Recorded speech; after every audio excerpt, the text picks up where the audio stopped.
بسم اللہ الرحمن الرحیم۔ کتاب کا نام ہے مطالعہ پاکستان برائے ڈگری کلاسز یعنی 4th ایئر۔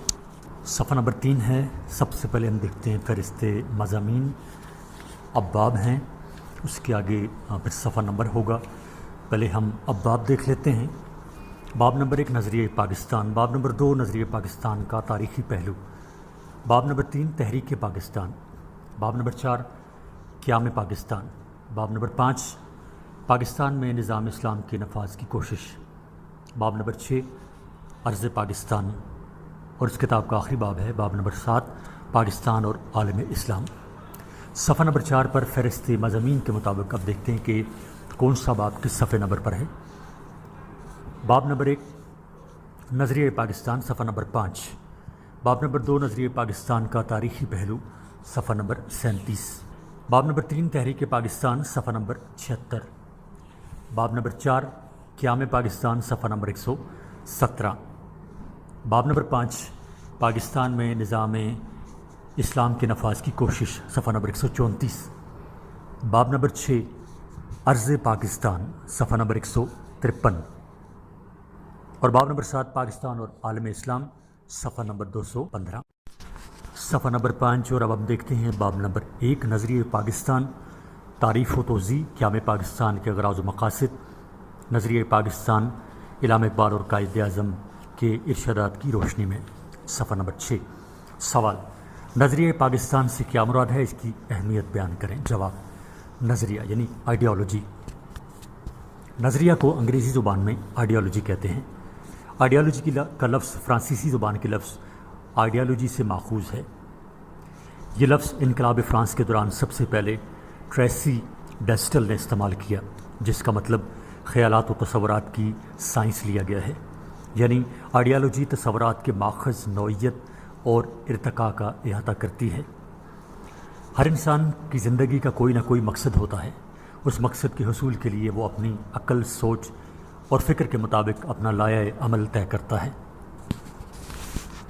اسی طرح ہر قوم کا بھی ایک اجتماعی مقصد ہوتا ہے، جس کے حصول کے لیے وہ قوم اپنے ماضی کی روایات اور اقدار کو مد نظر رکھ کر اپنی اجتماعی سوچ اور فکر کو بروئے کار لا کر اپنے مشاہیر کی رہنمائی میں مستقبل کا لائحہ عمل طے کرتی ہے۔ اس اجتماعی سوچ اور فکر کو اس قوم کا نظریہ کہتے ہیں۔ مختصراً کسی قوم کا نظریہ اس قوم کی شناخت کو برقرار رکھنے میں مدد دیتا ہے اور اسے آگے بڑھنے اور ترقی کرنے کا راستہ دکھاتا ہے۔ اس لیے ہم کہہ سکتے ہیں کہ نظریہ قوم کے ماضی، حال اور مستقبل کا آئینہ دار ہوتا ہے۔ ماضی میں قوموں کی ابتدا اور شناخت ہوتی ہے، حال میں قوم اپنے مستقبل کے مقاصد کا تعین کرتی ہے اور ان کے حصول کے لیے جد و جہد کرتی ہے، جبکہ مستقبل میں ان قومی مقاصد کی تکمیل ہوتی ہے۔ نظریہ یا آئیڈیالوجی در حقیقت انفرادی یا اجتماعی معاشرتی سوچ کا دوسرا نام ہے۔ زندگی کے بارے میں خیالات و تصورات، میلانات و جذبات کا ایسا اجتماع جو کسی فرد، سیاسی گروہ، مذہبی گروہ، معاشرہ یا حکومت کی جانب سے سامنے آئے۔ عام طور پر اس قسم کا اظہار سیاسی، سماجی اور مذہبی نعروں کی شکل میں ہوتا ہے، اور جن کا مسلسل استعمال کسی فرد، سماجی گروہ یا قوم کے نظریہ کی شکل اختیار کر لیتا ہے۔ نظریہ یا آئیڈیالوجی کوئی جامد چیز نہیں، یعنی یہ تبدیل ہونے والی چیز نہیں۔ وسیع تر مفہوم میں نظریہ یا آئیڈیالوجی متحرک خیالات و تصورات کا نام ہے۔ مثلا مختلف نظریات یا آئیڈیالوجیز مختلف ازم کی شکل میں ہمارے سامنے موجود ہیں۔ صفحہ نمبر 7 نظریے کی اہمیت۔ ایک مشترکہ نظریہ کسی بھی قوم کے افراد میں اتحاد اور اتفاق پیدا کرنے کا سب سے مؤثر ذریعہ ہوتا ہے۔ ایک نظریاتی قوم کے سامنے ایک واضح نصب العین ہوتا ہے اور ہم اہم فیصلے کرتے وقت اس قوم کے افراد کبھی تذبذب کا شکار نہیں ہوتے۔ جب ایک نظریاتی قوم ایک ریاست قائم کرتی ہے تو اس کا نظریہ اس کی ریاست کے آئین اور قانون کی بنیاد فراہم کرتا ہے، اور آئین سازی اور قانون سازی میں اس قوم کی رہنمائی کرتا ہے۔ کسی نظریے کے وجود میں آنے اور پھلنے پھولنے میں قوموں کی تاریخ، مذہبی عقائد، معاشرتی اقدار اور تہذیب و ثقافت تیاری بنیادی کردار ادا کرتے ہیں، مگر وجود میں آنے کے بعد نظریہ ہی اس قوم کے عقائد، اقدار، تہذیب اور ثقافت کا بہترین محافظ ثابت ہوتا ہے۔ جس قوم کا نظریہ جتنا مضبوط اور نقائص سے پاک ہوتا ہے، وہ قوم تہذیبی اور ثقافتی لحاظ سے اتنی ہی زیادہ مضبوط ہوتی ہے۔ نظریاتی قومیں کسی بھی مشکل صورتحال کا بھرپور مقابلہ کرنے کی اہلیت رکھتی ہیں، کیونکہ ان کے پاس ہر مشکل کو حل کرنے کے لیے بنیادی رہنما اصول نظریے کی شکل میں موجود ہوتے ہیں، جن پر عمل کر کے وہ تمام مشکلات پر قابو پا لیتے ہیں۔ سوال نمبر 2، نظریہ پاکستان سے کیا مراد ہے؟ اس کی تعریف اور توضیح کیجیے۔ جواب، نظریہ پاکستان کا مفہوم: نظریہ پاکستان جنوبی ایشیا کے مسلمانوں کی اس اجتماعی سوچ کا نام ہے جس کے مطابق ایک خطۂ زمین حاصل کر کے اس میں آزاد و خود مختار مسلم ریاست قائم کی جا سکے، جس میں ایک مکمل اسلامی معاشرہ قائم ہو تاکہ جنوبی ایشیا کے مسلمانوں کی تہذیب و تمدن محفوظ ہو سکے۔ نظریہ پاکستان در حقیقت انگریزوں اور ہندوؤں کی مسلم دشمنی کی پالیسیوں کے خلاف رد عمل کے طور پر اپنایا گیا نظریہ ہے۔ یہ نظریہ استحصال زدہ مسلم قوم کی ایک انقلابی آواز تھی۔ نظریہ پاکستان اس عقیدہ اور نصب العین کا نام ہے جس کی بنیاد پر قیام پاکستان کی تحریک چلائی گئی۔ یہ عقیدہ اور نصب العین بلا شبہ اسلامی تھا۔ صفحہ نمبر 8، نظریہ پاکستان کی اساس عقیدہ اسلام ہے اور اسلام ایک مکمل ضابطۂ حیات ہے۔ نظریہ پاکستان میں اسلام کو وہی مقام حاصل ہے جو جسم میں روح کو حاصل ہے۔ پاکستان ایک نظریاتی مملکت ہے، یہ ایک مسلمان ملک ہے۔ یہ ایک نظریہ پر بنا تھا اور یہ نظریہ مسلمانوں کا دین اسلام ہے۔ یہی نظریہ پاکستان کا عام مفہوم ہے۔ پاکستان کا وجود کسی حادثاتی اتفاق کا نتیجہ نہیں، بلکہ یہ ایک طویل اور مسلسل جد و جہد ہے۔ اس کی بنیادیں اسلامی نظریہ حیات اور اسلامی فلسفہ امت پر قائم ہیں۔ اسلام کے عطا کردہ جذبہ نے نظریہ پاکستان کو جنم دیا ہے، جس کا مقصد مسلمانوں کو ایک لڑی میں منسلک کرنا اور مسلم اکثریتی علاقوں میں اسلامی معاشرہ قائم کرنا تھا۔ اس طرح پاکستان کسی جغرافیائی نسلی تصورات کا نتیجہ نہیں، بلکہ اس کی نظریاتی اساس اسلام ہے۔ پاکستان اور ہندوستان کے سیاسی اور تہذیبی پس منظر میں اسلامی فلسفائی زندگی کی بنیاد پر دو قوموں کا تصور ہی نظریہ پاکستان ہے۔ اسی تصور نے مسلمانوں کو احساس دلایا کہ وہ اپنے لیے ایک علیحدہ وطن حاصل کریں جہاں وہ اپنی ملی خواہشات کے مطابق زندگی بسر کر سکیں۔ نظریہ پاکستان سے مراد وہ عملی منصوبہ تھا جس کی بنیاد نظریہ اسلام پر رکھی گئی تھی، جس پروگرام کو وضع کرنے کا مقصد اسلام کے تہذیبی، ثقافتی، تمدنی، سیاسی اور معاشی نظام کو عملاً بپا کرنا تھا، اور جس کی ضرورت اس لیے پیش آئی کہ ایک دوسرے نظریے کے حامل مسلمانوں کو اپنے اندر جذب کر کے اپنے نظام فکر و عمل کو ان پر جاری و ساری کرنا چاہتے تھے، لیکن برصغیر کے مسلمان اپنے قومی تشخص کو چھوڑنے پر آمادہ نہ ہوئے، بلکہ اپنے نظام فکر کو عملی شکل دینے کے لیے انہوں نے ایسے علاقوں پر مشتمل علیحدہ ریاست کا مطالبہ کر دیا جس میں مسلمانوں کی اکثریت تھی۔ نظریہ پاکستان کی تعریف: نظریہ پاکستان اور اسلام ہم معنی ہیں۔ نظریہ پاکستان اسلام کی عملی صورت کا نام ہے۔ اس تعریف میں بڑی سادگی سے نظریہ پاکستان کی وضاحت کی گئی ہے۔ اس تعریف میں اہم نقطہ یہ بیان کیا گیا ہے کہ تعلیمات اسلامی پر عمل پیرا ہو کر معاشرے اور زندگی کے ہر پہلو کو اسلام کی تعلیمات کے مطابق بنانے کا نام نظریہ پاکستان ہے۔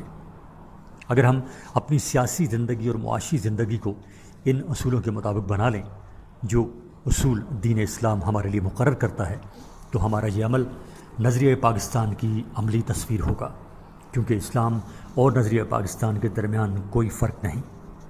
یہ نظریہ پاکستان اور اسلام دونوں ہم معنی ہیں۔ صفحہ نمبر 9 الف، پروفیسر عبد القادر خان کے مطابق نظریہ پاکستان اس عقیدہ اور نصب العین کا نام ہے جس کی بنیاد پر قیام پاکستان کی تحریک چلائی گئی۔ یہ عقیدہ اور نصب العین بلا شبہ اسلام تھا۔ اسی کی بنا پر مسلمانان ہند نے اپنے آپ کو الگ قوم ہونے کا دعویٰ کیا اور برصغیر کے اندر اس قوم کے لیے ایک الگ آزاد قوم خود مختار مملکت کے قیام کا مطالبہ کیا تاکہ برصغیر کے مسلمان اپنی انفرادی اور اجتماعی زندگی کی تنظیم اسلامی اصولوں کے مطابق کر سکیں، تاکہ برصغیر کے مسلمان اپنی انفرادی اور اجتماعی زندگی کی تنظیم اسلامی اصولوں کے مطابق کر سکیں۔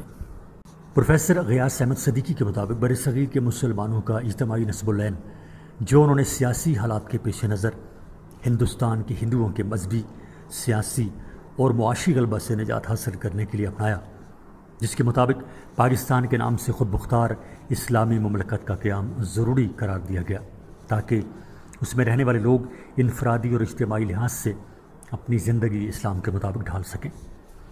ڈاکٹر اسلم سید کہتے ہیں کہ نظریہ پاکستان انفرادی اور اجتماعی زندگی کو اسلام کے مطابق ڈھالتا ہے، اسلام کے مطابق ڈھالنا ہے اور ان نظریات سے بچنا ہے جو اسلام کے منافی ہیں۔ اس تعریف کے مطابق جو کچھ اسلام کی تعلیمات، اسلام کے عقائد اور اسلام کے احکامات میں موجود ہے، اس پر عمل پیرا ہونا، اس کو عملی زندگی میں اختیار کرنا، اپنی زندگی کو اسلام کے تابع بنانے کے اہم کام کا نام ہی نظریہ پاکستان ہے۔ جو کچھ اسلام میں ہے اس کو عملی طور پر اختیار کرنا اور جو کچھ اسلام میں نہیں ہے اس سے نفرت کرنا اور بچنے کا نام نظریہ پاکستان ہے۔ خالد شبیر احمد کہتے ہیں کہ ملی تشخص کو برقرار رکھتے ہوئے پاکستان میں اسلام کی حکمرانی اور اتحاد بین المسلمین کی عملی کوشش کا نام نظریہ پاکستان ہے۔ صفحہ نمبر 10۔ ملی تشخص سے مراد یہ تصور ہے کہ ہم کون ہیں، ہماری پیدائش اور حیات کا مقصد کیا ہے، ہماری انفرادیت کی بقا کیوں ضروری ہے۔ تاریخ گواہ ہے کہ انفرادیت کی بقا کی خواہش ہی مسلمانوں کی ملی وجود کی بقا کی ضامن رہی ہے۔ حضرت مجدد الف ثانی رحمۃ اللہ علیہ اکبر اعظم اور جہانگیر جیسی عظیم طاقتوں سے ٹکرا گئے۔ اسی ملی تشخص کے تحفظ کے لیے اورنگزیب عالمگیر کو اپنے بھائیوں کے خلاف لڑنا پڑا اور حضرت شاہ ولی اللہ رحمۃ اللہ علیہ کو احمد شاہ ابدالی کو ہند پر حملہ کرنے کی دعوت دینا پڑی۔ سر سید احمد خان رحمۃ اللہ علیہ، علامہ اقبال رحمۃ اللہ علیہ اور قائد اعظم محمد علی جناح رحمۃ اللہ علیہ کو مسلمانوں کی رہنمائی کا فریضہ انجام دینا پڑا۔ اسی ملی تشخص کے تحفظ کے لیے بر صغیر کے مسلمانوں کو پاکستان بنانے کی ضرورت محسوس ہوئی تاکہ ہم پاکستان میں اس طرح سے رہیں کہ ہم پہچانے جائیں کہ ہم کس ملت کے افراد ہیں، ہم کس دین کے ماننے والے ہیں، اس دین کو دوسرے ادیان پر کیوں ممتاز مقام حاصل ہے۔ اس تعریف کا دوسرا حصہ اسلام کی حکمرانی سے متعلق ہے۔ دین اسلام کی عملی سیاست کا مظہر اسلامی حکومت ہے۔ اسلام مسنت اقتدار میں رہ کر ہی اپنی اصلی اور صحیح شکل میں باقی رہتا ہے۔ جامع پاکستان یہ غرض و غایت اسلامی معاشرے کا قیام ہے جو اسلام کی حکمرانی کے بغیر ناممکن ہے۔ جب تک ہم عملی طور پر پاکستان میں اسلامی حکومت کا قیام ممکن نہیں بناتے، ہم نظریہ پاکستان کے تقاضوں کو پورا نہیں کر سکتے۔ تحریک پاکستان کا مقصد محض مسلمانوں کی آزادی نہ تھا بلکہ بامقصد آزادی کا حصول تھا۔ ایک ایسے ملک کا حصول تھا جس میں اسلامی معاشرے کی تشکیل کی جا سکے۔ نظریہ پاکستان کا تیسرا اہم عنصر اتحاد بین المسلمین ہے، یعنی عالم اسلام کا اتحاد، تاکہ دنیا بھر کے مسلمان اسلام کے پرچم تلے متحد ہو کر سیاسی میدان میں ایک اہم قوت کے طور پر ابھر سکیں۔ نظریہ پاکستان کی توضیح۔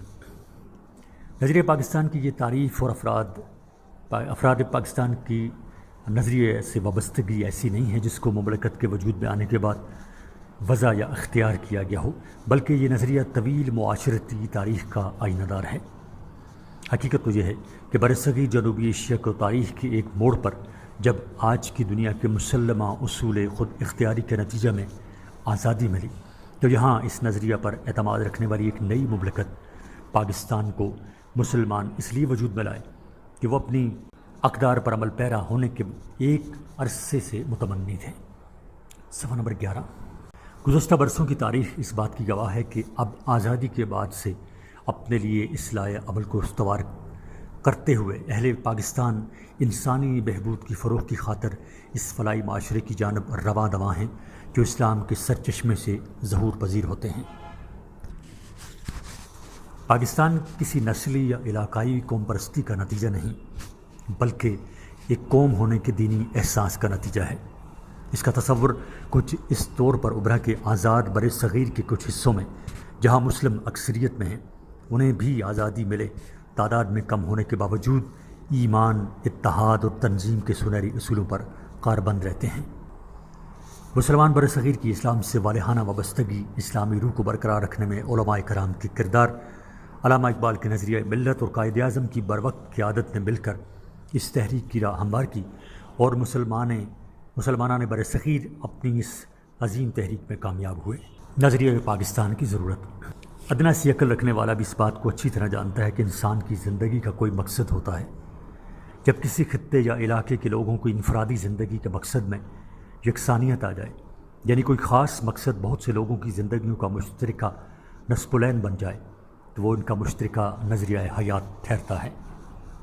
اس نظریے کے حوالے سے وہ سب لوگ جو اس نظریے کو اپنی اپنی زندگی کا مقصد اور نصب العین بناتے ہیں، ایک نظریاتی قوم بن جاتے ہیں۔ اس نظریے سے ان کے قومی وجود کی پہچان ہوتی ہے۔ یہ نظریہ اگر درمیان سے ہٹا دیا جائے تو ان کا بائی تعلق ٹوٹ جاتا ہے اور وہ ایک قوم نظر نہیں آتے، ایک قوم نہیں رہتے۔ چنانچہ قومی نظریہ قومی اتحاد کی علامت ہے اور ہر قوم کی قوت اور خود اعتمادی کا سرچشمہ ہے۔ پاکستان کا قومی نظریہ پاکستان ہے۔ اس سے ہماری فلاح و بہبود اور زندگی وابستہ ہے۔ اس سے تعلق توڑنے پر ہمارے پاس کچھ نہیں رہتا۔ اس لیے ضروری ہے کہ ہم نظریہ پاکستان کو اچھی طرح سمجھیں اور اس کے تقاضوں کے مطابق کام کریں۔ یہی ہمارے اتحاد و اتفاق کی ضمانت ہے۔ صفحہ نمبر 12، نظریہ پاکستان کی اہمیت۔ نظریہ پاکستان کو تحریک پاکستان میں وہی مقام حاصل ہے جو خوشبو کو پھول میں، روح کو جسم میں اور روشنی کو چراغ میں ہے۔ اگر تحریک پاکستان سے اسلامی نظریہ کو نکال دیا جائے تو ماضی و حال کے آئینہ میں ہمارے پاس کچھ نہیں رہتا۔ رسول پاک صلی اللہ علیہ وآلہ وسلم نے اپنی تعلیمات کی بدولت رنگ و نسل کے بت توڑے، علاقائی اور لسانی بنیادوں پر شرافت و برتری کے دعوے باطل قرار دیے۔ جہاں نظریاتی اختلاف کی بنا پر باپ بیٹے اور بھائی کے رشتے ختم ہو گئے، اس طرح مسلمان اور کافر دو قومیں بن گئیں۔ پاکستان کی بنیاد بھی دو قومی نظریہ تھا۔ پاکستان ایک نظریاتی مملکت ہے۔ اس کا قیام کسی حادثاتی اتفاق کا نتیجہ نہیں ہے، بلکہ ایک طویل اور مسلسل جد و جہد کا حاصل ہے۔ اس کی بنیادیں اسلامی نظریہ حیات اور اسلامی فلسفہ امت پر قائم ہیں۔ دنیا کے دیگر اقوام کی آزادی کی جد و جہد نسل، رنگ، وطن، زبان، معیشت، سیاست اور اغراض کی یکسانیت یا اشتراکیت پر مبنی ہے، لیکن پاکستانی قوم نے اسلامی نظریہ کو مشعل راہ بناتے ہوئے پرامن جد و جہد کے ذریعے اپنی آزادی کا حق حاصل کیا۔ اگر ہم نظریہ پاکستان کو چھوڑ دیں تو ہمارے پاس کچھ باقی نہیں رہتا۔ پاکستان کی بقا اور ترقی اسی نظریہ کی بنا پر ہے، کیونکہ نظریہ کا ضیاع قوموں کی تباہی کا باعث بنتا ہے۔ پاکستان کا قیام نظریہ پاکستان کی بنیاد پر ہوا ہے، اور نظریہ پاکستان یہ ہے کہ برصغیر پاک و ہند کے مسلمان اپنے دین اسلام کے نظریات اور عقائد کے مطابق زندگی بسر کرنے کے لیے ایک خود مختار مملکت کے قیام کا حق رکھتے ہیں، کیونکہ وہ برصغیر کی دوسری قوموں خصوصاً ہندوؤں سے بلحاظ مذہب و ملت، تہذیب و ثقافت، عقائد و نظریات، اخلاق و اطوار، لسان اور زبان، تاریخ اور روایات، مقاصد و منزل، معاشرتی آداب اور معاشرتی نظام اور دیگر چیزوں میں مختلف اور جداگانہ حیثیت رکھتے ہیں۔ برصغیر میں دو قومی نظریہ، جس کو ہم نظریہ پاکستان کہتے ہیں، کا وجود مسلمانوں کی آمد کے ساتھ ہی عمل میں آ گیا تھا۔ قائد اعظم نے فرمایا، پاکستان اسی روز وجود میں آ گیا تھا جب پہلا ہندو مسلمان ہوا تھا۔ مسلمانوں کی قومیت کی بنیاد کلمہ توحید ہے۔ سر سید احمد خان نے مسلمانوں کے لیے جداگانہ نمائندگی کا تصور پیش کیا۔ علامہ اقبال نے نظریہ پاکستان کی مزید وضاحت کی۔ مسلمانوں کے دلوں میں نیا جذبہ پیدا ہوا اور قائد اعظم کی قیادت میں مارچ 1940 میں قرارداد پاکستان پاس کی گئی۔ آخر کار مسلمان 1947 میں پاکستان حاصل کرنے میں کامیاب ہو گئے۔ صفحہ نمبر 13، نمبر 1، کردار کی بلندی کا امین۔ نظریہ پاکستان ہمارے کردار کی بلندی کا امین ہے۔ اگر اس کے مقاصد پر عمل کیا جائے تو ایک اعلیٰ کردار کی حامل مسلم قوم وجود میں آ سکتی ہے، جس میں دیانت، جرت اور بردباری کے اوصاف موجود ہوں گے۔ 2، کامیابی کا زینہ۔ نظریہ پاکستان ہماری کامیابی کی سیڑھی ہے۔ اس نظریہ نے جنوبی ایشیا کے مسلمانوں کو متحد کیا، ان میں اتحاد اور اتفاق کا جذبہ پیدا کیا۔ وہ اس قابل ہو گئے کہ انگریزوں اور ہندوؤں کی چالوں کو ناکام بنا سکیں۔ ان میں فکر و عمل کی بے پناہ قوت پیدا ہو گئی۔ 3، مسلم قوم کی بقا۔ نظریہ پاکستان مسلم قوم کی بقا کا ضامن ہے۔ یہ پاکستانی قوم میں اتحاد و جگانگت کے لیے ناگزیر ہے۔ یہ پاکستان کے لوگوں کو ایک مشترکہ نصب العین اور پلیٹ فارم مہیا کرتا ہے۔ یہ دشمن کا مقابلہ کرنے کے لیے ڈھال کا کام دیتا ہے۔ یہ مفاد پرستوں، تخریب کاروں اور انتشار پسندوں کے عزائم خاک میں ملانے کے لیے ضروری ہے۔ اس نظریے سے وابستگی اتحاد اور اتفاق کے لیے ضروری ہے۔ 4. دنیا اسلام کی ترقی۔ نظریہ پاکستان دنیا اسلام کی ترقی کا ضامن ہے۔ اس کا ایک بنیادی مقصد یہ بھی ہے کہ عالم اسلام کو متحد اور یکجا کیا جائے تاکہ وہ ایک عظیم قوت کی شکل اختیار کر سکیں۔ اس نظریہ کو اپنا کر ہم اندرونی اور بیرونی خطرات اور سازشوں سے نجات حاصل کر سکتے ہیں۔ صفحہ نمبر 14۔ نظریہ پاکستان کی اساس یعنی بنیاد۔ نظریہ پاکستان کی اساس عقیدہ اسلام ہے۔ دین اسلام ایک مکمل ضابطہ حیات ہے۔ یہ زندگی کے ہر شعبے پر حاوی ہے۔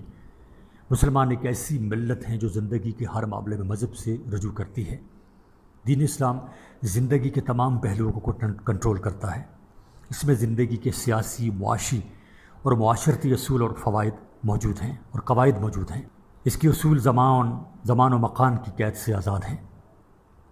اس کے اصول اور قوانین انسانی زندگی کے انفرادی اور اجتماعی پہلوؤں کا احاطہ کیے ہوئے ہیں۔ نمبر 1، تہذیب و تمدن کا تحفظ۔ مسلمان اپنے عقیدے، تہذیب و تمدن اور رسم و رواج کا تحفظ ضروری خیال کرتے ہیں کیونکہ ان کا تحفظ ملی سالمیت اور قومی وجود کے لیے ناگزیر ہے۔ تاریخ گواہ ہے کہ جب بھی مسلمانوں کی ملی سالمیت اور قومی وجود کو کوئی خطرہ لاحق ہوا تو وہ اس کے تحفظ کے لیے اپنی جان و مال سب کچھ قربان کرنے کے لیے کمر بستہ ہو جاتے ہیں۔ غور کرنے سے معلوم ہوتا ہے کہ اسلامی تہذیب و تمدن بہت ہی مضبوط تہذیب ہے۔ یہ دنیا کی ہر مضبوط تہذیب کا مقابلہ کر سکتی ہے۔ نمبر 2، اسلامی تہذیب اور دور غلامی۔ اسلامی تہذیب کی مضبوطی کا ثبوت یہ ہے کہ برصغیر پاک و ہند میں دور غلامی میں بھی مسلمان اپنی تہذیب کو بچانے اور قائم رکھنے میں کامیاب رہے۔ اس دور میں مسلمانوں نے اپنی تہذیب کے تحفظ کے لیے بے مثال قربانیاں دیں۔ عقیدہ اسلام اور مسلم ملی وجود کا چولی دامن کا ساتھ ہے۔ مسلمانوں کی ترقی اور کامیابی کے لیے ان کی نظریہ پاکستان سے وابستگی ضروری ہے۔ اس لیے یہ ایک حقیقت ہے کہ نظریہ اسلام ہی نظریہ پاکستان کی اساس اور بنیاد ہے۔ نمبر 3، مسلم سیاسی اکابرین اور ایک زیب عالمگیر کے بعد ابھرنے والی قومی کمزوریوں کے دور میں ملت اسلامیہ کے محسنوں نے مسلم تشخص کی آبیاری کی۔ ان محسنوں میں نمایاں قلقام علماء کرام کا ہے جنہوں نے اپنے محدود وسائل کے باوجود ایک بڑی آبادی کے دل میں اسلامی تشخص کی تڑپ قائم رکھی۔ انہی کی کوششوں کا ثمر تھا کہ مسلم سیاسی اکابرین بھی ہمارے دین سے ناطے کو اہم ترین بنیاد قرار دیتے ہیں۔ صفحہ نمبر 15، دین اور قرآن حکیم کی طرف رجوع۔ نمبر 4، دین اور قرآن حکیم کی طرف رجوع۔ مسلم علماء اور اکابرین نے دین اور قرآن حکیم کی طرف رجوع کرنے کی تلقین کی۔ یہاں چند مثالیں دی جاتی ہیں جو ہمیں نظریہ پاکستان کی اولین اساس پہچاننے کے لیے کافی ہوں گے۔ نمبر 1، شیخ الہند مولانا محمد حسن رحمۃ اللہ علیہ۔ آپ کو انگریزوں نے 4 برس تک مالٹا میں قید رکھا۔ واپس آ کر آپ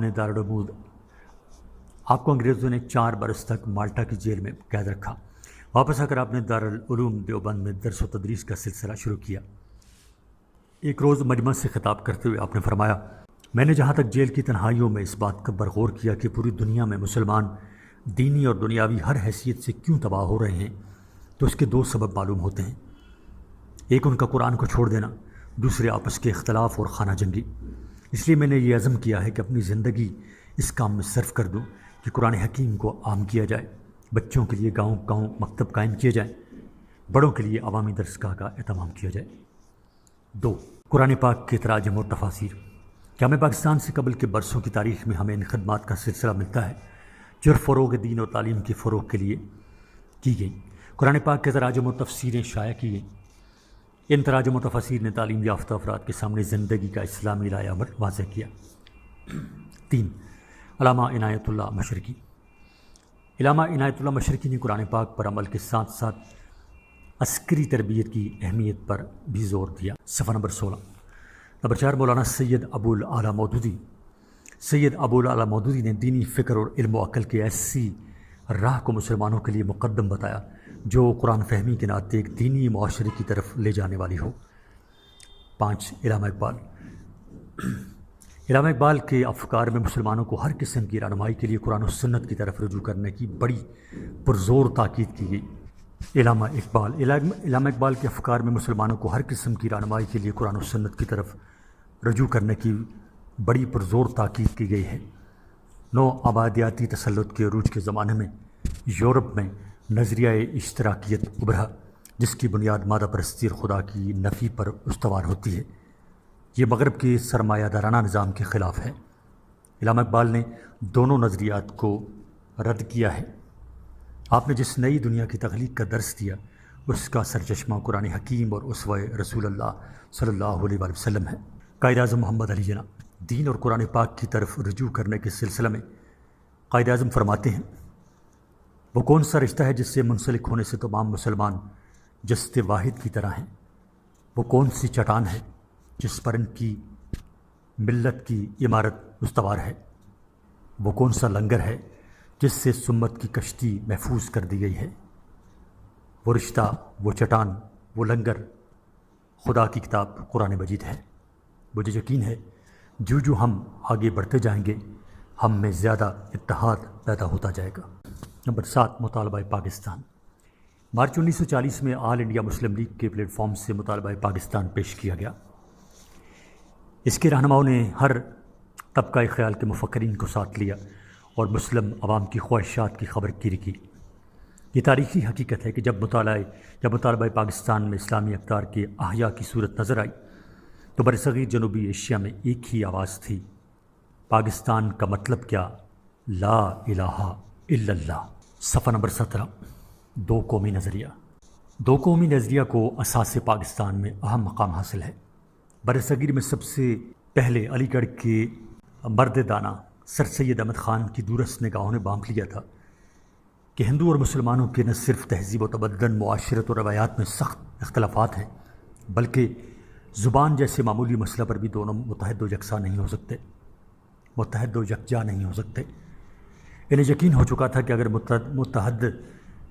متحد رائے دہندگی کے ذریعے حکومت قائم ہوئی تو اس میں ہندو اکثریت ہمیشہ غالب رہے گی اور مسلمانوں کے حقوق کو پامال کرے گی۔ علامہ اقبال نے بھی وطن کی بنیاد پر قومیت کے تصور کو یکسر مسترد کر دیا اور اسلامی قومیت کا تصور پیش کیا۔ آپ نے 1930 میں الہ آباد کے مقام پر مسلم لیگ کے سالانہ اجلاس سے خطاب کرتے ہوئے فرمایا کہ ہندو اور مسلمان دو الگ الگ قومیں ہیں، ان میں کوئی چیز مشترک نہیں، اور گزشتہ 1000 سال سے وہ ہندوستان میں اپنی الگ حیثیت قائم رکھے ہوئے ہیں۔ آپ نے دو قومی نظریہ کو پوری قوت کے ساتھ ایک نسب العین دیا۔ آپ نے دو قومی نظریہ کو پوری قوت کے ساتھ ایک نسب العین دیا۔ یہی نسب العین تحریک پاکستان کا نسب العین بنا۔ نظریہ پاکستان۔ پاکستان کی اساس میں نظریہ پاکستان کو اہم مقام حاصل ہے۔ نظریہ پاکستان دراصل نظریہ اسلام ہے۔ مسلمان چاہتے تھے کہ پاکستان میں اسلام کا بول بالا ہوگا، انفرادی اور اجتماعی زندگی کو اسلام کے مطابق ڈھالنا ہے اور ان نظریات سے بچنا ہے جو اسلام کے منافی ہیں۔ پاکستان میں ایسی مملکت قائم کی جائے گی جہاں مسلمانوں کو اسلام کے مطابق زندگی گزارنے کے مواقع حاصل ہوں۔ مسلمان اپنی زندگیوں کو قرآن کے احکام اور پیغمبر اسلام کے اسوہ حسنہ کی روشنی میں نئے سرے سے مرتب کر سکیں، چونکہ احکام خداوندی کا نفاذ صرف اسی صورت میں ممکن ہے کہ اللہ تعالیٰ کو مقتدر اعلیٰ تسلیم کیا جائے اور نیابتی اقتدار مسلمانوں کے ہاتھ میں ہو، انگریزوں اور ہندوؤں کی بالادستی سے چھٹکارا حاصل ہو۔ اگر غور سے دیکھا جائے تو کیا میں پاکستان کی اصل اساس یہ خواہش تھی کہ اس خطے میں اسلام کا بول بالا ہو۔ صفحہ نمبر 18، سوال نمبر 5، علامہ اقبال کے ارشادات کی روشنی میں نظریہ پاکستان کی تشریح کیجیے۔ جواب، نظریہ پاکستان کی تشریح۔ نظریہ پاکستان اور علامہ اقبال کے ارشادات میں گہرا تعلق ہے جو مندرجہ ذیل سے واضح ہوتا ہے۔ نمبر 1، اسلامی جذبہ۔ علامہ اقبال دین مصطفیٰ کے داعی تھے۔ انہوں نے اللہ تعالیٰ کے ساتھ تعلق، توحید و رسالت، عشق رسول، اتباع رسول اور اسلاف سے محبت، مسلمانوں کی عظمت رفتہ غرض ہر اس جذبہ کو ابھارا جو مسلمان کو پھر سے مسلمان بنا دے۔ نمبر 2، اسلامی قومیت۔ علامہ اقبال نے وطن کی بنیاد پر قومیت کے تصور کو یکسر مسترد کر دیا اور اسلامی قومیت کا تصور پیش کیا۔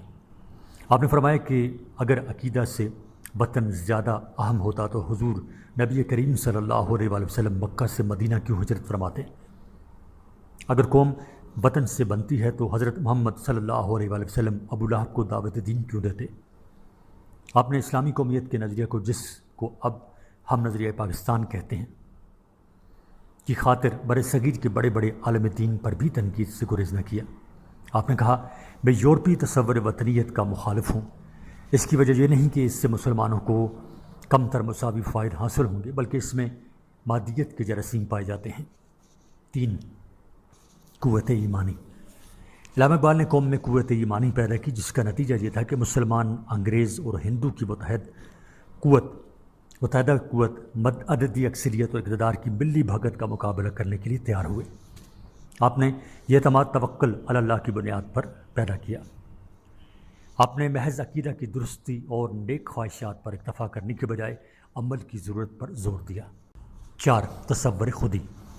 علامہ اقبال نے دین حق کی روشنی میں جو یقین محکم، توکل علی اللہ، اپنی ذات کا شعور اور خود اعتمادی پیدا کی، اس کا نام خودی رکھا، اور لا الہ الا اللہ کو اس خودی کے زور سے وہ بندہ مومن کو دنیاوی خواہشات سے بالا تر کر کے صرف خدا کے دین کا داعی بنانا چاہتے تھے۔ وہ خودی کو رضائے الہی کے حصول کا ذریعہ سمجھتے تھے۔ تصور خودی نے مسلمانوں میں ایک انقلاب برپا کر دیا۔ صفحہ نمبر 19۔ نمبر 5 دین اور سیاست۔ علامہ اقبال نے اس نظریے کی دھجیاں اڑا دی کہ دین اور سیاست 2 الگ الگ شعبے ہیں، ان کا آپس میں کوئی تعلق نہیں۔ اہل مغرب کے زیر اثر مسلمان بھی دین اور سیاست کو علیحدہ علیحدہ رکھتے اور ان کے رکھنے کے حامی بنے ہوئے تھے۔ علامہ اقبال نے اس گمراہ تصور پر کاری ضرب لگائی۔ آپ نے کہا جدا ہو دین سیاست سے تو رہ جاتی ہے چنگیزی۔ اس کا اثر یہ ہوا کہ علماء کرام بھی سیاست میں داخل ہو گئے اور نظریہ پاکستان کو تقویت ملی۔ 6 مختلف ازم کی مذمت۔ علامہ اقبال نے یہ بات واضح کر دی کہ موجودہ زمانے کے ازم انسانیت کے دکھوں کا مداوا نہیں، دنیا کے تمام علائم و مصائب کی جڑ یہی ازم ہیں۔ انہوں نے کمیونزم کی بھی مذمت کی۔ آپ نے مغربیت اور مغربی مادہ پرستی پر کاری ضرب لگائی۔ آپ نے مسلمانوں کو یہ بات ذہن نشین کرانے کی کوشش کی کہ تمہاری مصیبتوں اور مسائل کا اگر کوئی حل ہے تو وہ صرف یہ ہے کہ تم قرآن پاک کی پیروی کرو۔ 7 2 قومی نظریہ۔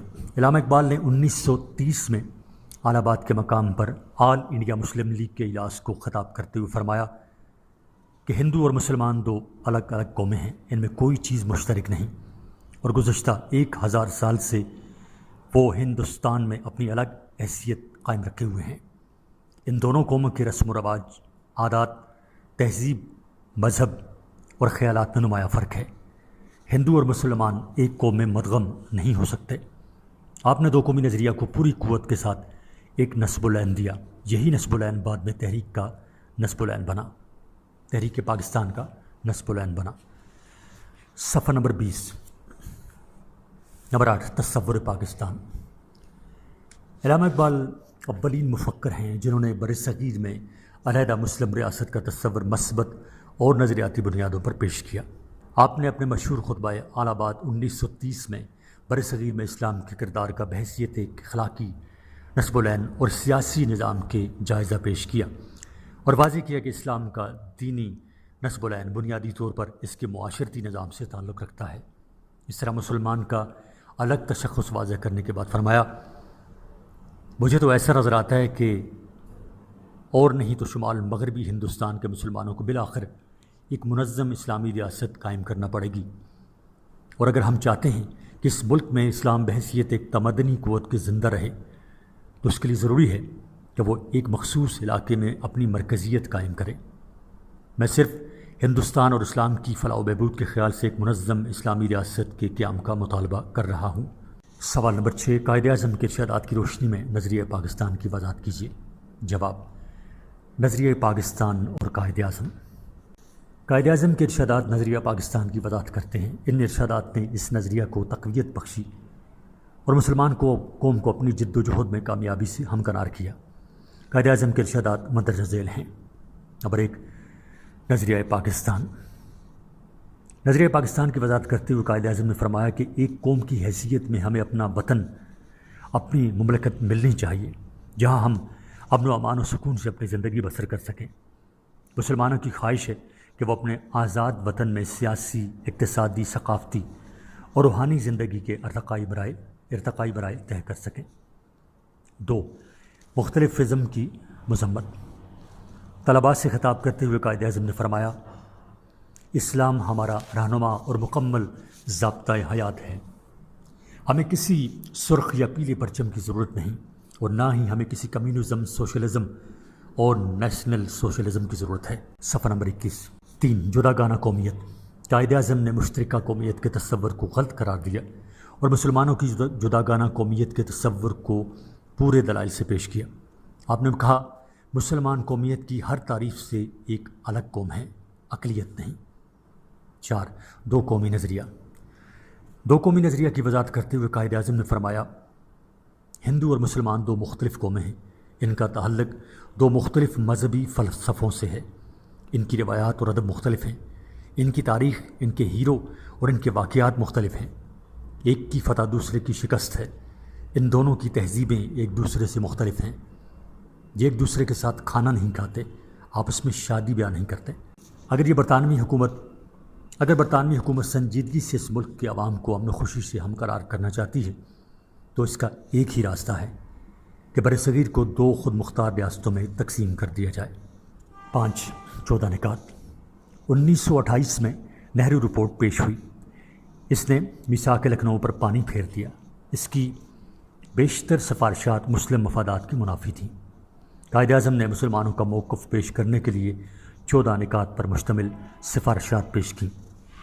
ان میں مطالبہ کیا گیا کہ ہندوستان میں وفاقی نظام حکومت رائج کیا جائے، صوبوں کو خود مختاری حاصل ہو، مسلمانوں کے جداگانہ حق انتخاب کو برقرار رکھا جائے، مرکزی قانون ساز اسمبلی میں مسلمانوں کے لیے کل تعداد کا 1/3 نشستیں وقف ہوں، مرکزی اور صوبائی وزارتوں میں مسلمانوں کی تعداد 1/3 سے کم نہ ہو، مسلمانوں کی تہذیب و ثقافت کے تحفظ کی ضمانت فراہم کی جائے، سرکاری ملازمتوں اور مقامی اداروں میں مسلمانوں کی ان کی آبادی کے تناسب سے حصہ دینے کی ضمانت دی جائے، صوبائی سرحدوں کی تنظیم اور تشکیل کرتے وقت ایسے اقدام کو ممنوع قرار دیا جائے جس سے پنجاب، بنگال اور صوبہ سرحد جیسے مسلم اکثریت کے صوبوں کو اقلیت میں بدل دیا جائے، وغیرہ وغیرہ. صفحہ نمبر 22. نمبر 6. قرارداد پاکستان. 23 مارچ 1940 کو منٹو پارک لاہور میں مسلم لیگ کا سالانہ اجلاس منعقد ہوا. اجلاس کی صدارت قائد اعظم محمد علی جناح نے کی، جہاں قرارداد پاکستان پاس ہوئی. اس قرارداد میں مسلمانوں کے لیے علیحدہ مملکت کا مطالبہ کیا گیا. قائد اعظم نے مسلمان قوم کے لیے ایک آزاد ریاست کے قیام کا مطالبہ کیا.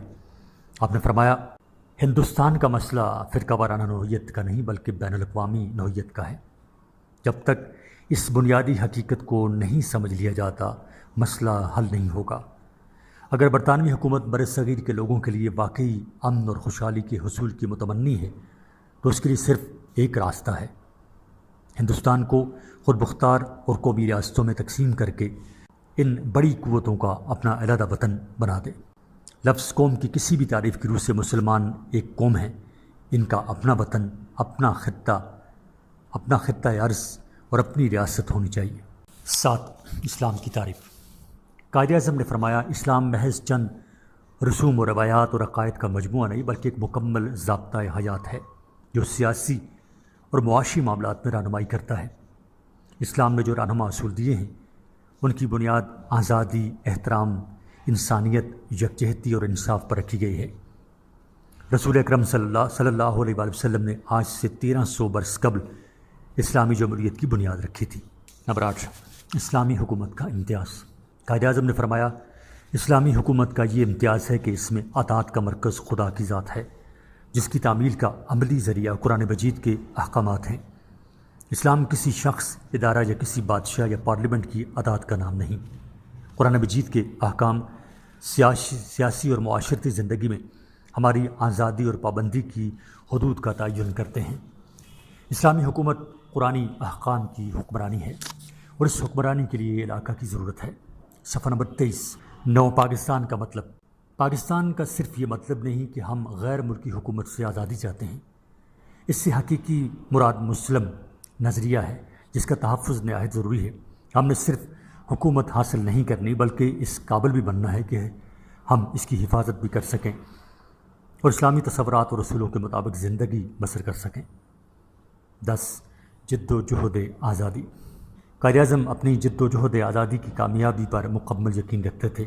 آپ نے فرمایا، کوئی چیز ہمیں ہمارے نصب العین سے نہیں ہٹا سکتی، کوئی رکاوٹ ہمارا راستہ نہیں روک سکتی، ہم تمام مصائب کا مقابلہ کریں گے۔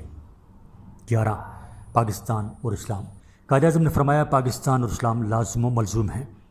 اگر آپ چاہتے ہیں کہ اس ملک سے اسلام کا نام و نشان مٹ نہ جائے تو اس کے لیے پاکستان نہ صرف نصب العین ہے بلکہ یہ صرف اور صرف واحد نصب العین ہے۔ یہ بات یاد رکھیے کہ اگر ہم اپنی جد و جہد میں ناکام ہو گئے تو ہم تباہ ہو جائیں گے اور پھر برصغیر میں اسلام کا نام و نشان تک مٹ جائے گا۔ 12 پاکستان کا دستور۔ پاکستان کے دستور کے متعلق قائد اعظم نے فرمایا، یہ دستور شریعت اسلامی پر استوار ہوگا۔ شرعی قوانین آج بھی اس طرح قابل عمل ہیں جس طرح آج سے 1300 سال پہلے تھے۔ 13 تحریک پاکستان۔ 13 جنوری 1948 کو پشاور میں تحریک پاکستان پر روشنی ڈالتے ہوئے قائد اعظم نے واضح کیا کہ ہم نے پاکستان کا مطالبہ زمین کا ایک ٹکڑا حاصل کرنے کے لیے نہیں کیا تھا بلکہ ایک ایسی تجربہ گاہ حاصل کرنا چاہتے تھے جہاں ہم اسلام کے اصولوں کو آزما سکیں۔ صفحہ نمبر 14 عظیم مقصد۔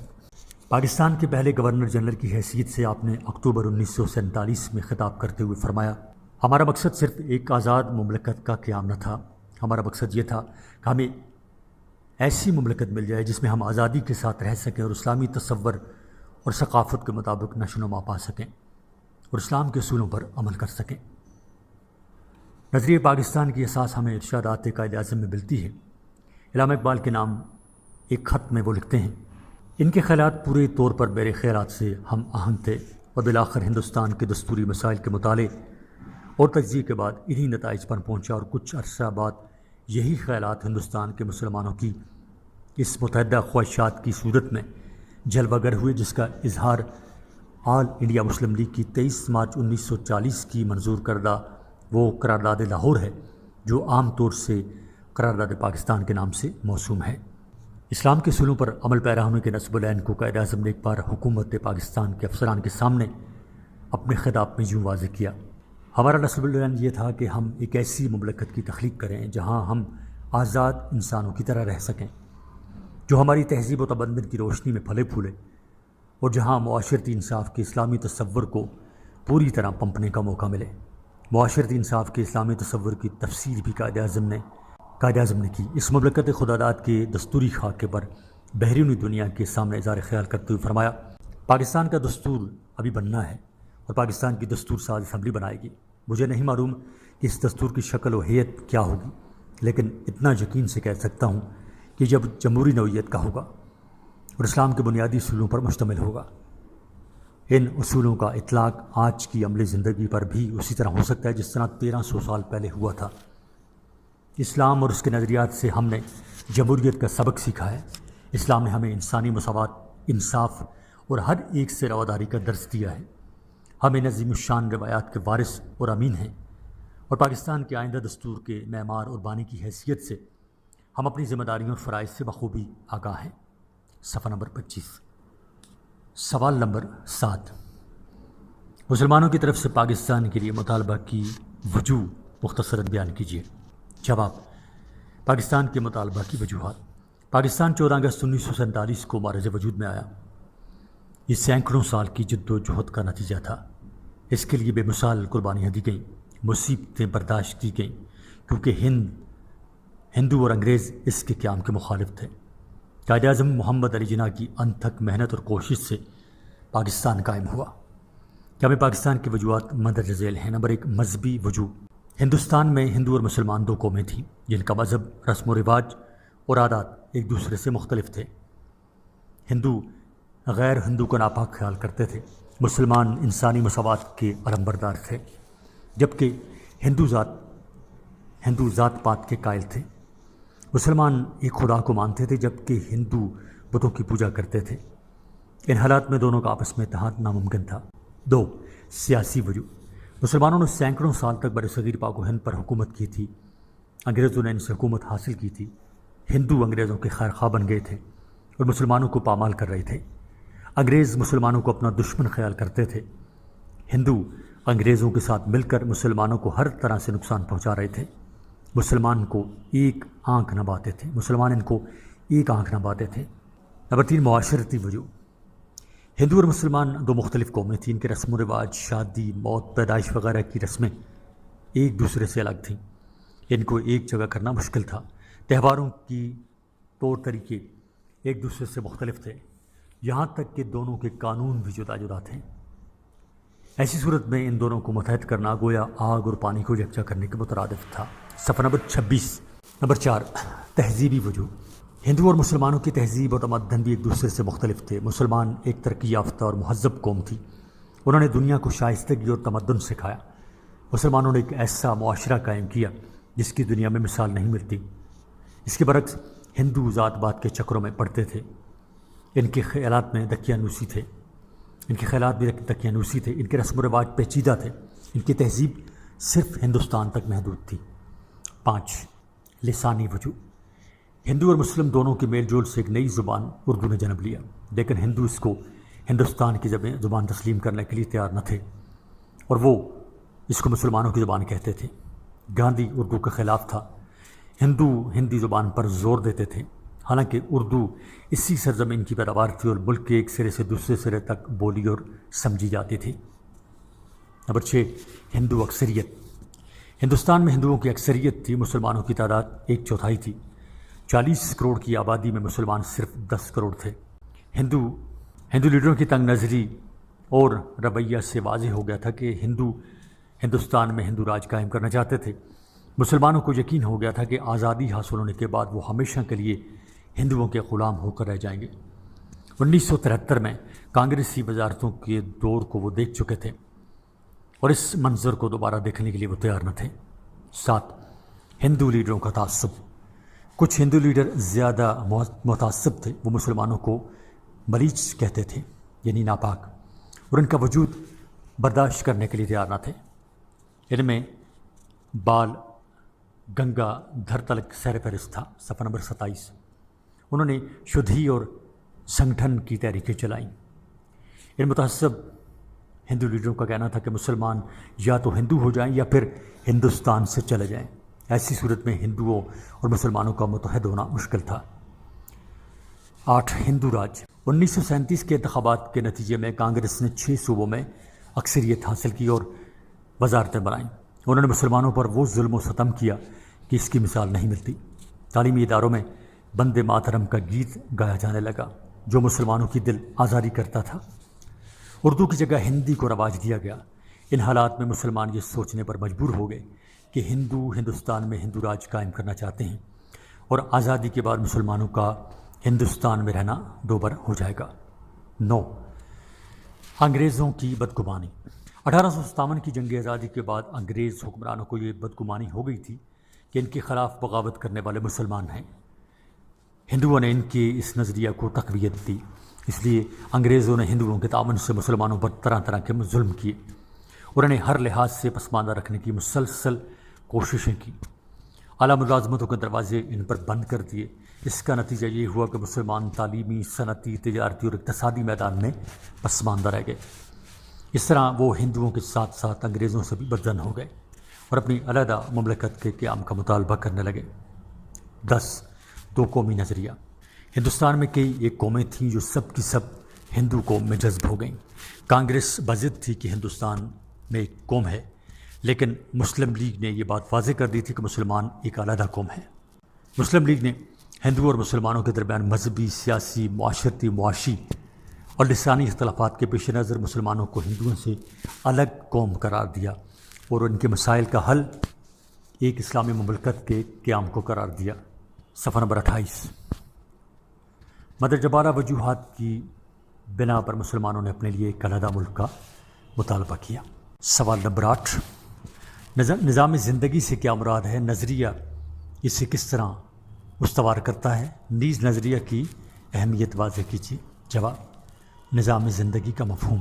نظام زندگی کا ایک سیدھا سادہ مفہوم تو یہ ہے کہ زندگی کو اصولوں، ضابطوں اور قاعدوں کے مطابق ڈھالنا، یعنی زندگی کو کسی ڈھنگ، کسی اصول، قانون اور ضابطے کے مطابق طے کرنا، زندگی کو کسی نظام کے ماتحت لانا ہے۔ انسان جانوروں کی طرح الگ الگ زندگی نہیں گزار سکتا، اس کو مل جل کر زندگی گزارنا پڑتی ہے۔ چنانچہ اس میل جول کی زندگی کی کامیابی کے لیے انسانوں میں باہم تصادم کو روکنا پہلی ضرورت ہے۔ دوسرے لفظوں میں یوں کہا جا سکتا ہے کہ میل جول کی اس زندگی میں انسانوں کے باہم رشتوں کی حدیں متعین ہونا چاہیے۔ مختصر طور پر ہم کہہ سکتے ہیں کہ معاشرتی یا قومی زندگی کو خوشگوار رکھنے کے لیے لوگوں کے انفرادی اور اجتماعی حقوق کا تعین ہونا چاہیے۔ حقوق ہی انصاف کے معیار ہوتے ہیں۔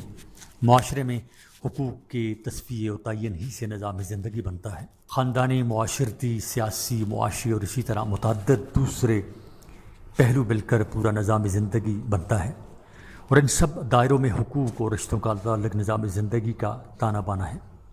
حقوق اور رشتوں کا یہ تعین الل ٹپ نہیں ہوتا، بلکہ ان میں یکسانیت اور ہم آہنگی اسی وقت ہوتی ہے جب یہ باتیں ایک نظریے کے تحت طے ہوئی ہوں۔ چنانچہ نظریے سے زندگی کا نظام بنتا ہے۔ قومی نظریہ محض ایک نعرہ نہیں ہوتا، بلکہ یہ پورے نظام زندگی کا اشارہ اور عنوان ہوتا ہے۔ کسی قومی نظریے کو متعلقہ نظام زندگی سے الگ کر کے دیکھا اور پرکھا نہیں جاتا۔ نظریہ اور زندگی لازم و ملزوم ہیں۔ نمبر 2، نظریے کی اہمیت۔ نظریے سے زندگی کا نظام بنتا ہے۔ نظریہ کسی قوم کے لیے روح رواں اور قوت متحرکہ کا کام دیتا ہے۔ اس کی بدولت قوم میں اپنے تحفظ و بقا کے لیے معرکہ ہارا ہونے اور اپنی تعمیر نو کے لیے سرگرم عمل ہونے کا جذبہ پیدا ہوتا ہے۔ صفحہ نمبر 29۔ اس سے کمزور اور نیم جان افراد میں بلبلائے زیادہ پیدا ہوتا ہے، اور وہ عزت و ہمت سے کام لے کر بڑی سے بڑی قربانی دینے کو تیار ہو جاتے ہیں۔ نظریات وہ قوت ہیں جو تہذیب کو جنم دیتے ہیں اور انقلابات کی تحریک کرتے ہیں۔ کسی نصب العین کے حصول کے لیے جد و جہد نظریے ہی کی مرہون منت ہے۔ نظریے کے بغیر قومی زندگی محال ہے۔ ہر قوم کا نظریہ الگ ہوتا ہے۔ مغرب والوں نے کچھ مذہبی تصورات اور کچھ انسانی تجربات کے ملغوبے سے اپنا نظام اور نظریہ قومی بنایا ہے۔ مسلمانوں کا نظریہ اسلام ہے، یہ ان کا بنایا ہوا نہیں بلکہ قرآن و سنت پر مبنی ہے۔ سوال نمبر 9، نظریے کے بغیر قومی زندگی محال ہے۔ ہر قوم کا نظریہ الگ ہوتا ہے۔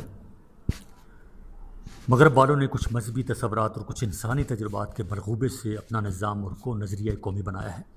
مسلمانوں کا نظریہ اسلام ہے، یہ ان کا بنایا ہوا نہیں بلکہ قرآن و سنت پر مبنی ہے۔ صفحہ نمبر 29 جاری ہے۔ سوال نمبر 9، مغربی اقوام کا ضابطۂ حیات مختلف وسیلوں سے تشکیل پایا ہے، جبکہ مسلمانوں کا ضابطۂ حیات من جانب اللہ ہے۔ مختصر تشریح کیجیے۔ جواب، مغربی اقوام کا ضابطۂ حیات، جمہوریت کے راہ پر چلنے والے مغربی ممالک نے اپنا ضابطۂ حیات خود بنایا ہے۔ اپنی تاریخ میں انہوں نے جو تجربے کیے ان سے اچھائی اور برائی کے معیار خود قائم کیے۔ مذہب کے اثرات ان کی ذاتی زندگی تک محدود ہیں، چنانچہ فرد کی اپنی زندگی میں اچھائی یا برائی کا معیار مذہبی عقیدہ، اصول اور کلیہ رہا، مگر اخلاق عامہ یعنی اجتماعی معاشرتی رابطوں کے اصول اور قدریں خالصتاً مذہبی معیارات سے ہیں، دور انسان کے تاریخی تجربوں سے اخذ کیے جانے والے معیارات سے بنائی گئی ہیں۔ اس کا نام سیکولرزم ہے۔ چنانچہ مغرب کا قومی نظریہ انفرادی زندگی میں مذہبی تصورات اور اجتماعی زندگی میں سیکولرزم سے مل کر بنتا ہے۔ دوسرے لفظوں میں یوں کہیے کہ مغرب والوں نے کچھ مذہبی تصورات اور کچھ انسانی تجربات کے ملغوبے سے اپنا نظام اور نظریہ قومی بنایا ہے۔ نمبر 2، مسلمانوں کا ضابطۂ حیات۔ مسلمانوں کو اپنی ذاتی اور اجتماعی زندگی میں ساری ہدایت اور رہنمائی اپنے دین سے ملتی ہے۔ مغربی مفہوم میں مذہب کا اطلاق صرف ذاتی زندگی کے معاملات پر ہوتا ہے، بقیہ زندگی میں نہیں۔ صفحہ نمبر 30۔ جبکہ اسلام صرف خدا اور بندوں کے تعلقات اور حقوق ہی طے کرنے والا مذہب نہیں، بلکہ انسانوں کے مابین تعلقات اور حقوق بھی متعین کرتا ہے۔ گویا مسلمانوں میں اجتماعی اور معاشرتی زندگی کو بھی اسلام کنٹرول کرتا ہے۔ یہ بات نہیں ہے کہ مسلمان انسان کے تاریخی تجربات کو نظر انداز کرتے ہیں یا ان سے زندگی میں کچھ اخذ نہیں کرتے۔ مسلمان تاریخ، جغرافیہ اور انسانی تجربے یعنی علم سے بھی فائدہ اٹھاتے ہیں، اور ان ذرائع سے اپنی انفرادی اور اجتماعی زندگی کے لیے بہت سی مفید باتوں اور اصولوں کو اپناتے ہیں اور اختیار بھی کرتے ہیں، مگر ان کے یہاں اخذ و اختیارات کا سہارا ان کا اپنا بنایا ہوا نہیں ہے، بلکہ یہ معیار اللہ کی کتاب ہدایت اور اس کے رسول کا عمل یعنی قرآن و سنت ہوتا ہے۔ جو کچھ قرآن و سنت کے مطابق ہوتا ہے وہ بلا تعمل اپنا لیا جاتا ہے، اور جو اس کے مطابق نہیں ہوتا وہ بلا جھجک مسترد کر دیا جاتا ہے۔ سوال نمبر 10، پاکستان کسی نسل یا علاقائی قوم پرستی کا نہیں بلکہ ایک قوم ہونے کے دینی احساس کا نتیجہ ہے، مختصراً وضاحت کیجیے۔ جواب، مسلمان بحیثیت ایک قوم۔ پاکستان کسی نسل یا علاقائی قوم پرستی کا نہیں بلکہ ایک قوم ہونے کے دینی احساس کا نتیجہ ہے۔ پاکستان ایک نظریاتی مملکت ہے، اس کی بنیادیں اسلامی نظریہ حیات اور اسلامی فلسفہ امت پر قائم ہیں۔ اسلام کی عطا کردہ جذبہ نے نظریہ پاکستان کو جنم دیا، جس کا مقصد مسلمانوں کو ایک لڑی میں منسلک کرنا اور مسلم اکثریتی علاقہ میں اسلامی معاشرہ قائم کرنا تھا۔ پاکستان کی نظریاتی اساس اسلام ہے۔ پاکستان اور ہندوستان کے سیاسی و تہذیبی پس منظر میں اسلامی فلسفہ زندگی کی بنیاد دو قوموں کا تصور ہی نظریہ پاکستان ہے۔ اسی تصور نے مسلمانوں کو احساس دلایا کہ وہ اپنے لیے ایک الگ وطن حاصل کریں جہاں وہ اپنی ملی خواہشات کے مطابق زندگی بسر کر سکیں۔ برصغیر کے مسلمانوں میں دین کا احساس کچھ اس طور پر ابھرا کہ آزاد برصغیر کے کچھ حصوں میں جہاں مسلم اکثریت میں ہیں انہیں بھی آزادی ملے۔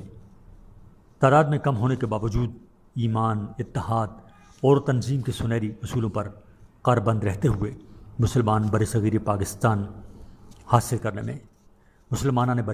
پاکستان حاصل کرنے میں کامیاب ہوئے۔ صفحہ نمبر 31، سوال نمبر 11، قیام پاکستان کے اغراض و مقاصد پر روشنی ڈالیے۔ جواب، قیام پاکستان کے اغراض و مقاصد، سیاسی مقاصد۔ نمبر 1، اسلامی ریاست کی تشکیل۔ پاکستان کے قیام کا سب سے بڑا مقصد یہ تھا کہ برصغیر کے مسلمانوں کی اکثریت کے علاقوں میں ان کی ایک علیحدہ مملکت قائم ہو اور مسلمانوں کو ان کے اپنے تصورات پر مبنی زندگی گزارنے کا موقع فراہم کیا جائے۔ دوسرے الفاظ میں اس کا مطلب یہ تھا کہ مجوزہ حکومت میں مسلمانوں کو وہ تمام مواقع حاصل ہوں جن کی مدد سے وہ اپنی زندگیوں کو قرآن کے احکام اور پیغمبر اسلام کے اسوہ حسنہ کی روشنی میں نئے سرے سے مرتب کر سکیں۔ احکام خداوندی کا نفاذ اسی صورت میں ممکن ہے کہ اقتدار اعلیٰ اللہ کا تسلیم کیا جائے اور نیابتی اقتدار مسلمانوں کے ہاتھ میں ہو۔ اس لیے ضروری تھا کہ انگریزوں کی حکومت اور ہندوؤں کی بالادستی سے چھٹکارا حاصل کیا جائے۔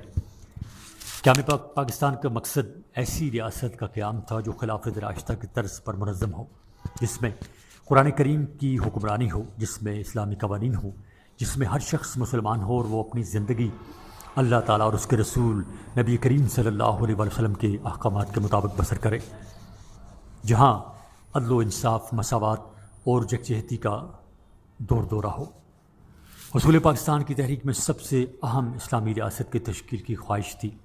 حصول پاکستان کی تحریک میں سب سے اہم اسلامی ریاست کی تشکیل کی خواہش تھی۔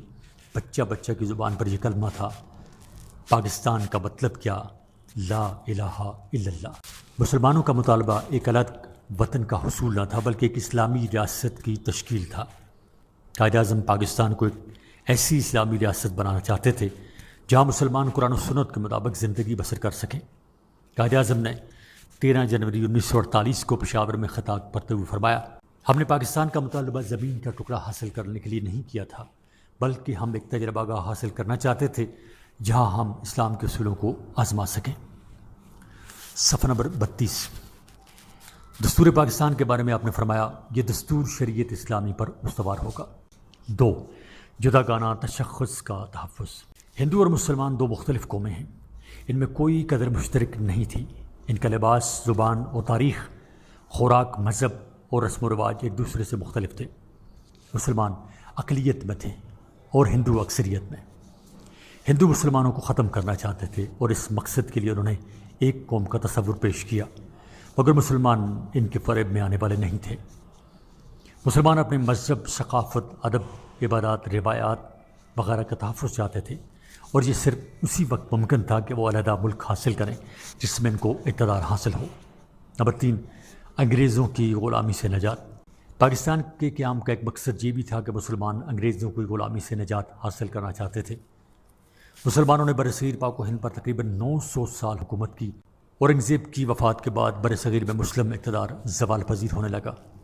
انگریز تاجر کی حیثیت سے بر صغیر میں داخل ہوئے تھے۔ انہوں نے یہاں کے حالات سے فائدہ اٹھایا اور ملک پر قبضہ کر کے اپنی حکومت قائم کر لی۔ مسلمان اس صورتحال کو قبول کرنے کے لیے تیار نہیں تھے۔ وہ بہت زیادہ تل ملائے اور 1857 میں اس غلامی سے نجات حاصل کرنے کی کوشش کی، مگر کامیاب نہ ہو سکے۔ اس ناکامی نے مسلمانوں کی کمر توڑ دی۔ انگریزوں نے تمام ذمہ داری مسلمانوں پر ڈال دی اور انہیں ظلم و ستم کا نشانہ بنایا۔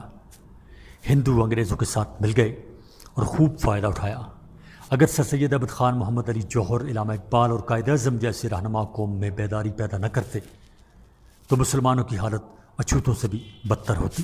1937 میں کانگریسی وزارتوں نے مسلمانوں پر ظلم و ستم ڈھائے اور مسلمان یہ سوچنے پر مجبور ہو گئے کہ ہندو اور انگریز ان کی خیر خواہ نہیں ہیں اور ان کی بھلائی صرف ایک علیحدہ مملکت کے حصول ہی میں ہے۔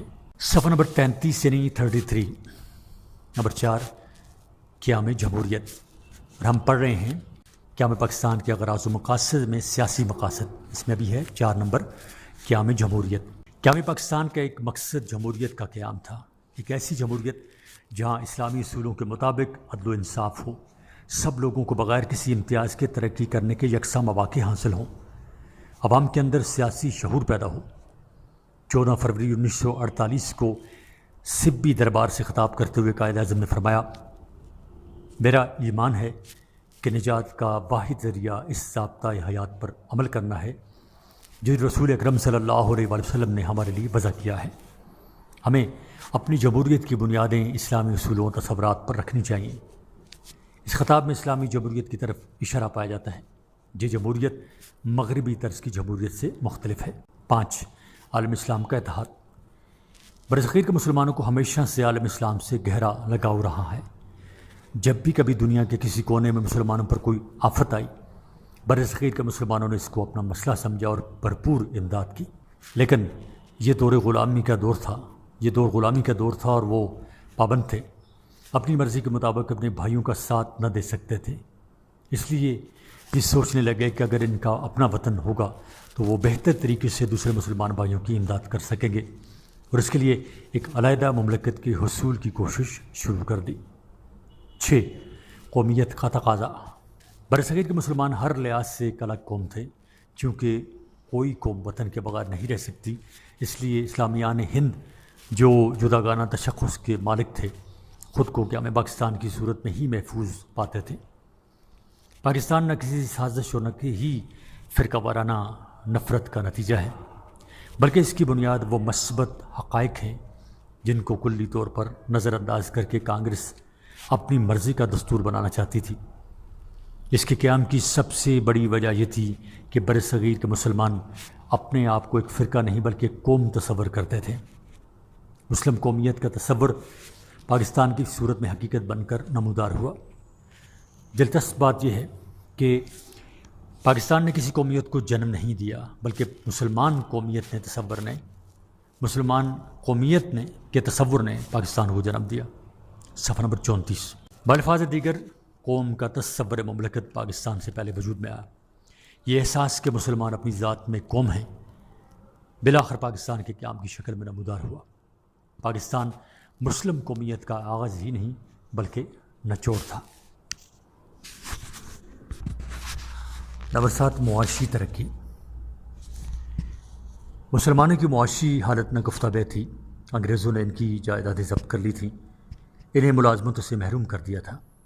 بقول سر سید احمد خان، مسلمان روکھی سوکھی روٹی کو بھی محتاج تھے۔ تعلیمی اداروں کے دروازے ان کے لیے بند کر دیے گئے تھے۔ ہندوؤں نے انگریزوں کا ساتھ دیا اور مسلمانوں کو بری طرح کچلا۔ تجارت پر ہندوؤں کی اجارہ داری تھی۔ صنعت و حرفت پر بھی انگریز قابض تھے۔ مسلمان ترقی کرنا چاہتے تھے اور ان حالات سے تنگ آ کر مسلمانوں نے علیحدہ مملکت حاصل کرنے کی خواہش کی۔ انگریزوں نے مسلمانوں کو نیست و نابود کرنے کے لیے ہر قسم کے اقدامات کیے۔ ہندوستان میں بھی مسلمانوں کو اپنا مستقبل تاریک نظر آتا تھا، اس لیے انہوں نے اپنے مفادات کے تحفظ کے لیے آواز اٹھائی، لیکن اس میدان میں بھی ان کو شدید مخالفت کا سامنا کرنا پڑا۔ مسلمان رہنما میدان میں آئے اور مسلمانوں کو انگریزوں اور ہندوؤں کی چالوں سے آگاہ کیا اور انہیں اپنے لیے علیحدہ وطن کے حصول کی ضرورت کا احساس دلایا۔ بعد ازاں اس کوشش نے ایک تحریک کی شکل اختیار کر لی اور پاکستان عالم وجود میں آیا۔ مذہبی مقاصد۔ نمبر 1، مذہب کا عنصر۔ قیام پاکستان میں مذہب نے بہت اہم کردار ادا کیا۔ ہندوؤں اور مسلمانوں میں نمایاں فرق پایا جاتا ہے۔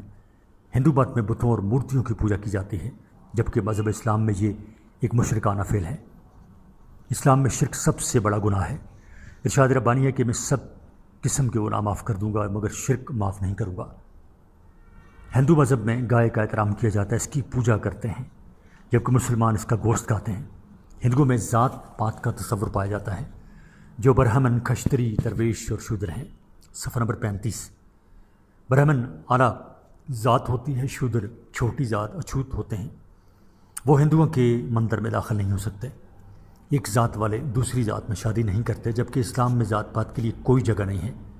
اسلام میں صرف تقویٰ برتری کا معیار ہے۔ علاوہ ازیں ہندو مسئلہ آواگمن میں یقین رکھتے ہیں، یعنی مرنے کے بعد انسان اپنے اعمال کے مطابق دوبارہ جنم لیتا ہے۔ اسلام میں اس کا تصور نہیں۔ مسلمان ان چیزوں کو برداشت کرنے کے لیے تیار نہیں تھے اور یہ اختلافات سے حصول پاکستان کی جد و جہد کا سبب بنے۔ 2، اسلام مکمل ضابطۂ حیات۔ اسلام ایک مکمل ضابطۂ حیات ہے۔ یہ زندگی کے ہر پہلو کا احاطہ کیے ہوئے ہے۔ ہندو مت میں ایسی کوئی چیز نہیں۔ مسلمانان برصغیر کی خواہش تھی کہ وہ اپنی زندگی اسلامی نظریہ حیات کے مطابق بسر کریں۔ وہ چاہتے تھے کہ برصغیر میں ایک ایسی اسلامی حکومت میسر آ جائے جہاں وہ اپنے عقائد اور نظریات کے مطابق زندگی بسر کر سکیں۔ ارشاد قائد اعظم ہے کہ ایک علیحدہ اسلامی مملکت وقت کا تقاضا اور ضرورت ہے۔ دیگر مقاصد۔ الف، زبان کا مسئلہ۔ ہندو اور مسلمانوں میں زبان کا اختلاف موجود تھا۔ ہندوؤں کی زبان ہندی تھی، وہ ہندی کی ترقی اور ترویج پہ خواہش مند تھے، جبکہ مسلمانوں کو اردو زبان سے لگاؤ تھا۔ ہندو اردو زبان کے مخالف تھے۔ ہندوؤں نے اردو کی جگہ ہندی زبان کو رائج کرنے کے لیے زور و شور سے تحریک شروع کی۔ 1937 میں جب صوبوں میں کانگریس کی وزارتیں بنیں تو کانگریس نے اردو کی جگہ ہندی رائج کر دی۔ مسلمانوں کا بیشتر ادب اردو میں تھا، اس لیے اردو زبان کی ترقی کے لیے ضروری تھا کہ مسلمانوں کی الگ مملکت ہو۔ صفحہ نمبر 36۔ ب، ہندوؤں کا انتہا پسندانہ رویہ اور بچاؤ۔ معاہدہ لکھنؤ میں کانگریس نے مسلمانوں کے مطالبات تسلیم کر لیے تھے، مگر 1928 کی نہرو رپورٹ نے اس پر پانی پھیر دیا اور متعصب ہندو لیڈروں نے مسلمانوں کے خلاف باقاعدہ منظم تحریک شروع کر دی۔ شدھئی اور سنگٹھن کی تحریکیں شروع ہوئیں۔ ہندو نوجوانوں کو مسلمانوں کے خلاف ابھارا جاتا تھا، مسلمانوں کے جذبات کو ٹھیس پہنچائی جاتی تھی۔